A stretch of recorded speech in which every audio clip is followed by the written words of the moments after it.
Hello ಗೆಳೆಯರೇ, ಭಾನುವಾರ. ಇವತ್ತಿನ ವಿಷಯ ಭಾನುವಾರ. ಏನಪ್ಪ ಇದು ಭಾನುವಾರದ ವಿಷಯ ಅಂತ ನೋಡ್ತಾ ಇದ್ದೀರಾ?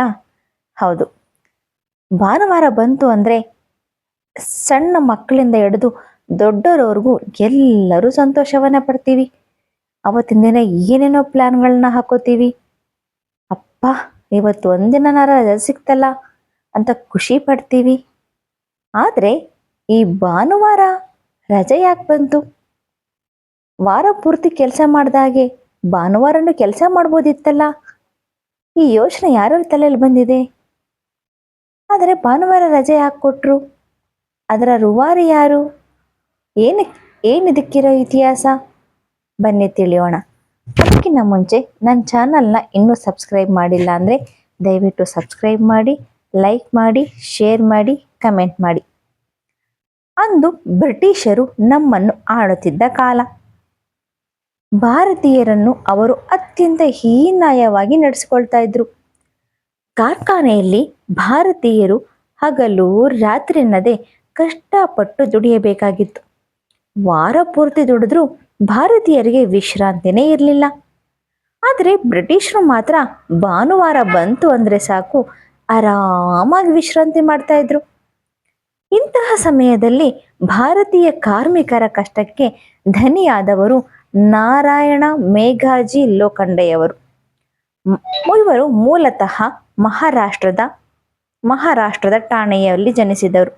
ಇವರ ವಿದ್ಯಾಭ್ಯಾಸ ಪೂರ್ಣಗೊಳಿಸಿದ ನಂತರ ಬಾಂಬೆಯಲ್ಲಿ ಬ್ರಿಟಿಷರು ನಡೆಸುತ್ತಿರತಕ್ಕಂತಹ ಟೆಕ್ಸ್ಟೈಲ್ ಮಿಲ್ನಲ್ಲಿ ಸ್ಟೋರ್ ಕೀಪರ್ ಆಗಿ ಕೆಲಸ ಮಾಡ್ತಾ ಇರ್ತಾರೆ.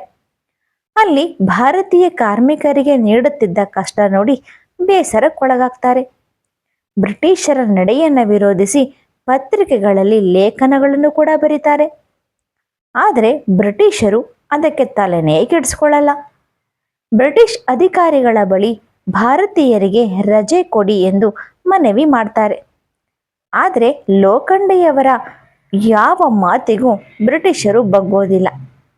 ಆಗ ಲೋಖಂಡೆಯವರು ಬ್ರಿಟಿಷರ ವಿರುದ್ಧ ಸಿಡಿದೆದ್ದು ಬಾಂಬೆ ಮಿಷನ್ ಆ್ಯಂಡ್ ಅಸೋಸಿಯೇಷನ್ ಎಂಬ ಸಂಘಟನೆಯನ್ನ ಹುಟ್ಟುಹಾಕ್ತಾರೆ.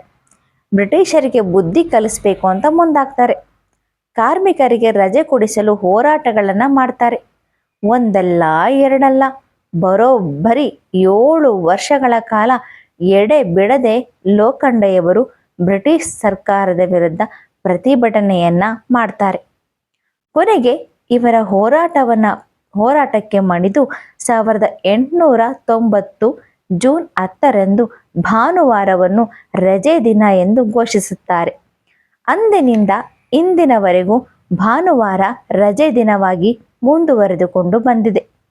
ಒಂದು ದಿನದ ರಜೆಗೋಸ್ಕರ ಹೋರಾಡಿದ ನಾರಾಯಣ ಮೇಘಾಜಿ ಲೋಖಂಡೆಯವರ ತ್ಯಾಗ ಪರಿಶ್ರಮವನ್ನು ನಾವುಗಳು ಎಷ್ಟು ಬಾರಿ ಸ್ಮರಿಸಿದರೂ ಕಡಿಮೆ.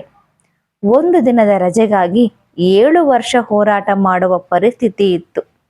ಅಂದರೆ ಬ್ರಿಟಿಷರ ಆಳ್ವಿಕೆ ಹೇಗಿತ್ತು ಎಂದು ನೀವೇ ಊಹಿಸಿಕೊಳ್ಳಿ. ನಾರಾಯಣ ಮೇಘಾಜಿ ಲೋಖಂಡೆಯವರನ್ನು ಭಾರತ ಕಾರ್ಮಿಕ ಹೋರಾಟದ ಪಿತಾಮಹ ಎಂದು ಕರೆಯುತ್ತಾರೆ. ಇನ್ನು ಮುಂದೆ ಪ್ರತಿ ಭಾನುವಾರ ಬಂದಾಗ ನಾರಾಯಣ ಮೇಘಾಜಿ ಲೋಖಂಡೆಯವರನ್ನ ನೆನಪಿಸ್ಕೊಳ್ತೀರಾ ಅಲ್ವಾ? ಧನ್ಯವಾದಗಳು.